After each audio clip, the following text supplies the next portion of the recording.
Two major things happened today in the country. One is the big one from the Supreme Court, which we're going to get to in a moment. My guest, Professor Odinka Luchidi, will be joining me in a moment. But also today, the president met with the organized labor. Remember, 62,000 naira proposed by the federal government and private sector. Labor is demanding 250,000 naira to be the amount to be paid to the least paid worker. They got into a meeting with the president because it became critical that before the president will proceed to the National Assembly, he had told Nigerians, I will consult further, and today he met with them. So before we get to that big conversation about the issue of the local government autonomy, which I'm sure local governments, 774 of them, are super excited about, and my guest is going to do justice to it, let's talk to the NLC president to get his perspective on the outcome of that particular meeting with them and the president. Mr. Joe Ajero is the president of the Nigeria Labour Congress. He joins us via Zoom. Mr. Ajero, thank you so much for coming on the program.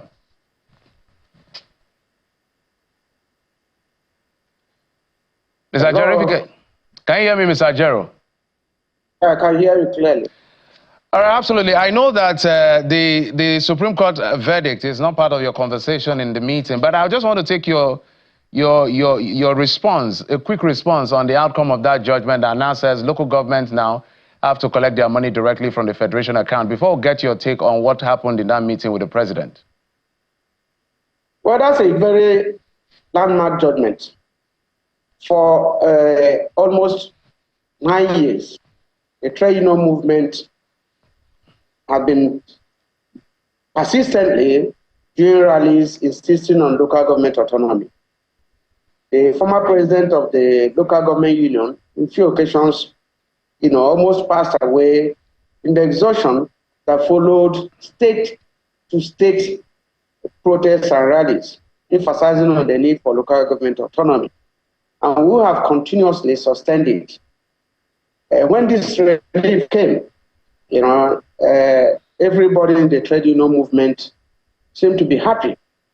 And we're going to cap it up with a rally maybe next week to celebrate this victory. It's worth a while. Absolutely. So let's now move on to the reason we invited you. The president had promised that he will consult further, and you had advised him, I think, while you were at the ILO conference, to say, look, don't just be quick, consult further, and he has done that. So what was the conversation really? What would you say is the outcome of this particular meeting with the president? Well, the conversation was, in the first instance, preliminary. And then we moved into the real issues. Of course, that's exactly what government has been talking about on the issue of ability to pay. And then while we maintain our position on the quantum of what is paid, on the inflationary trend, and comparatively, the wage, even in 1980s, that was 125 naira, and now 60,000. And then we gave all this analysis to Mr. President, and what 60,000 can buy now. After all those analyses, he was of the view, that the issue of money, particularly, Mr. President was talking of that labor did not allow him to totally deregulate. He doesn't know where to get the money. And gave us comparative analysis of what PMS is selling all over the West African. And they're depending on smuggling from Nigeria.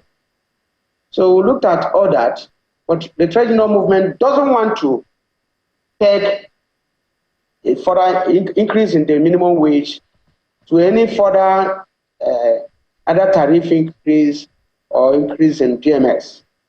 However, we got an understanding on the frequency of review of minimum wage. That one, we're on the same page, to reduce the frequency to 2 to 3 years, as the case may be. And then we are joined to further our conversation on the issue of new minimum wage. Whereas at the end of the meeting, the position of Labour on 250 and that of the government on 62,000 still was standing, no result. So by the explanation that the president has given, from what you've said, the comparative analytics it did with the sub-region and all of the intricacies in between all of that, is Labour willing to shift ground, and is the federal government also willing to take it further beyond the amount they are standing on based on the body language in the room that you are seated in? The issue of even 250,000, not even being enough, is not in contention.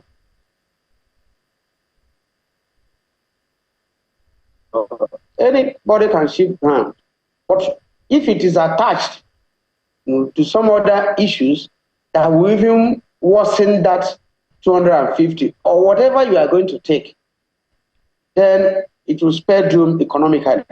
However, assuming which we stated there, assuming the CNG, which we agreed with this government a year ago, has been implemented, the cost of living would have been reduced.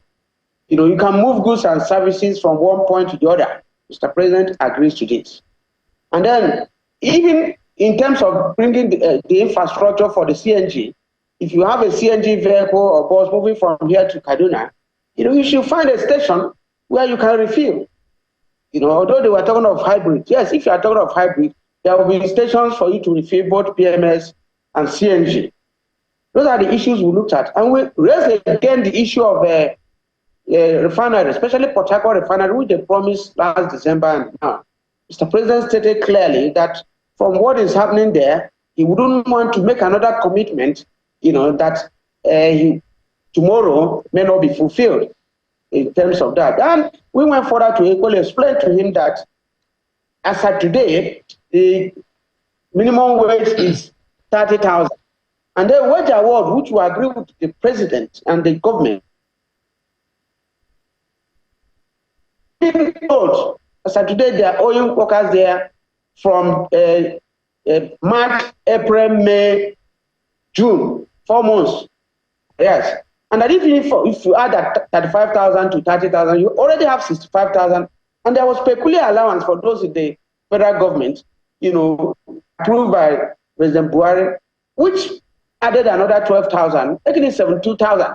That we are not here to negotiate wage reduction, and then you can't pay somebody something less than what is entering his pocket. So all these things are there for further conversation on this matter.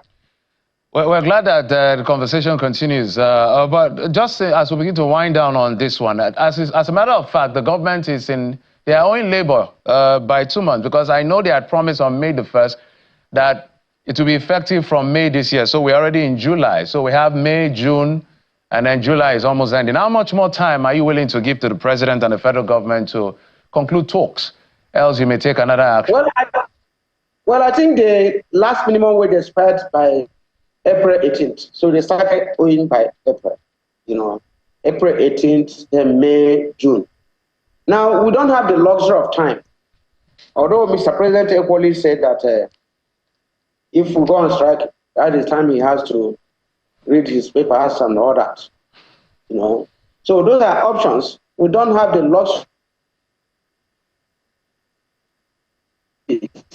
We equally have to be meticulous.